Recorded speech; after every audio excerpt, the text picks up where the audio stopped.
All things in common? Hi, welcome to another edition of the Christian Economist. I'm Dave Arnott. Well, that's the title actually of a small book by Roman Montero called All Things in Common. And I quote that book in my little blue book that you'll find on my website called Economics and the Christian Worldview. Roman Montero maintains that the Acts 2 scripture, where everything was held in common, was meant for all times and all people. Most Christian economists will disagree with him and say it was only for those times and those people. But there's even better exegesis that I'll do in just a few moments here, which I think will make it very clear to us that even those people were not practicing all things in common, as his book maintains. Again, Roman Montero is a nice guy. I sent him a copy of that little blue book before it came out, and we conversed over the internet a few times, and he had his points and I had mine. He says I've misinterpreted him, but I don't think I have. But you're welcome to look at his book, but here's the point. In that little blue book, one of my cryptic statements is, I bought a copy of the book, All Things in Common. Yeah, I'm still here. That was a dramatic pause for you to figure it out. I bought a copy of the book, All Things in Common. If all things in common, why did I have to buy the book? See, here's the point. Even people who preach socialism practice capitalism, as does Roman Montero. If he thinks all things should be in common, why doesn't he make the book common? He does not. All right, 3-point outline for us today.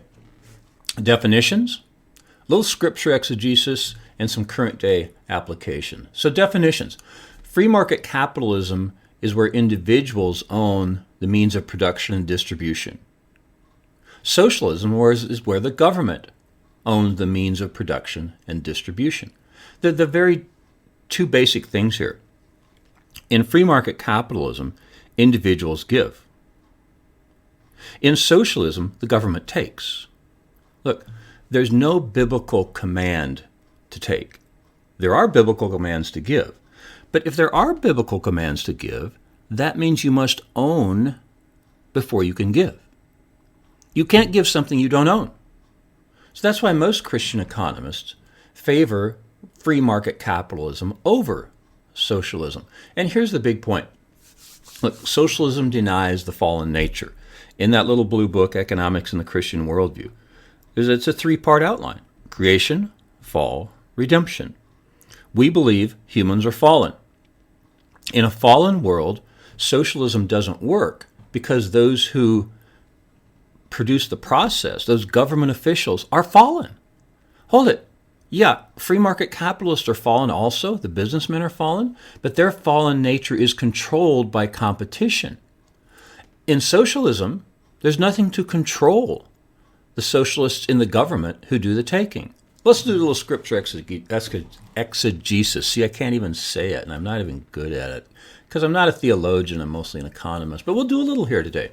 So here's Acts 2, starting with verse 44, sometimes called the Honda scripture because some versions say they were all in one accord. Get it? Accord? Okay, not a very good joke. Okay.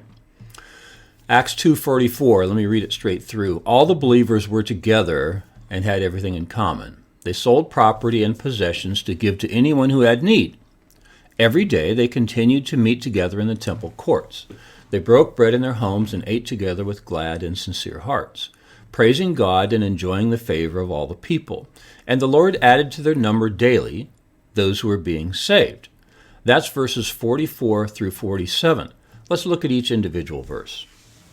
Verse 44 says that they had everything in common. Again, why did I have to buy the book, All Things in Common, if all things are in common? It is not. And here's another little cryptic phrase from that little blue book. Here it is, quote, the book in which Karl Marx calls for the end of private property has been copyrighted, end quote. See, even Karl Marx's writing, you have to pay for. Look, the reason most Christian economists favor free market capitalism is we know how the world works. Look, Milton Friedman said that most economic myths grow out of the zero-sum fallacy, and I think he's correct. But Milton Friedman was an atheist, and I'm a Christian.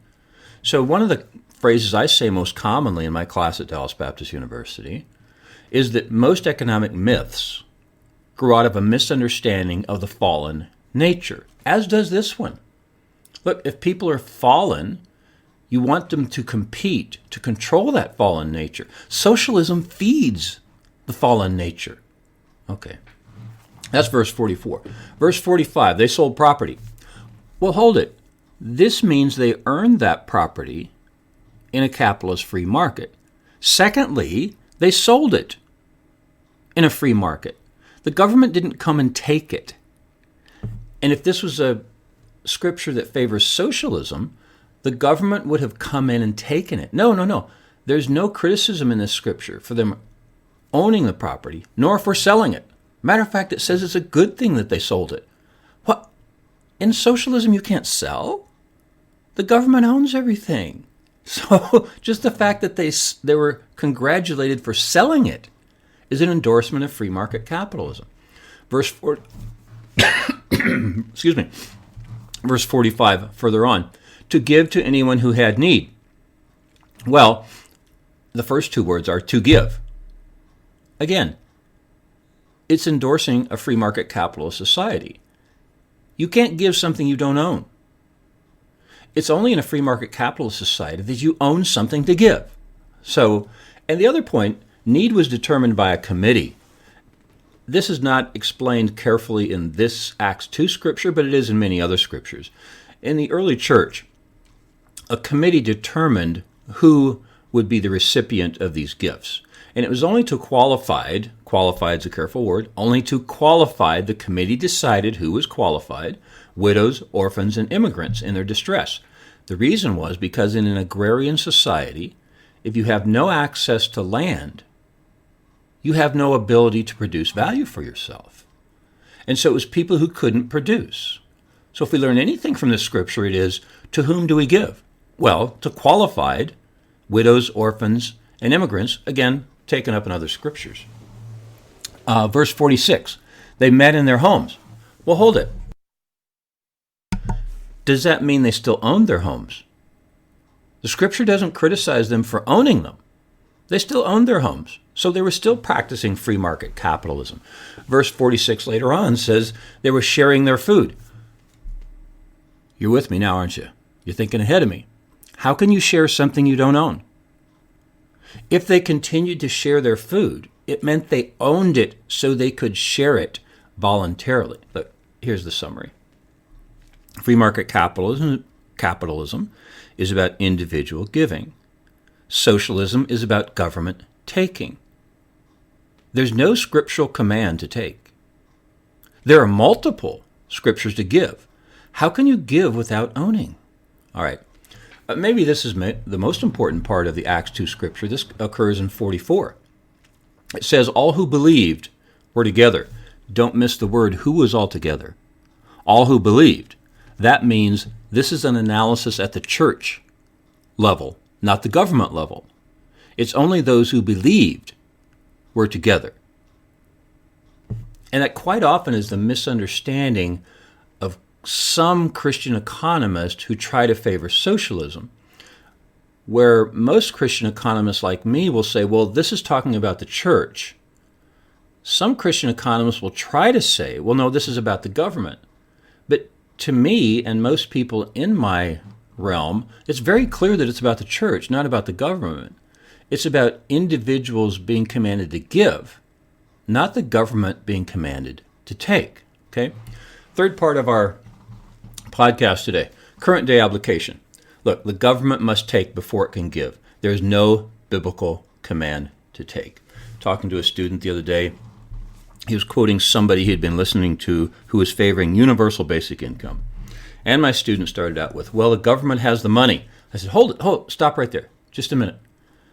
The government has the money. And we determined what all economists understand. The government has no money. The government only has money that it has taken from productive parts of society, and it can redistribute it to unproductive parts of society.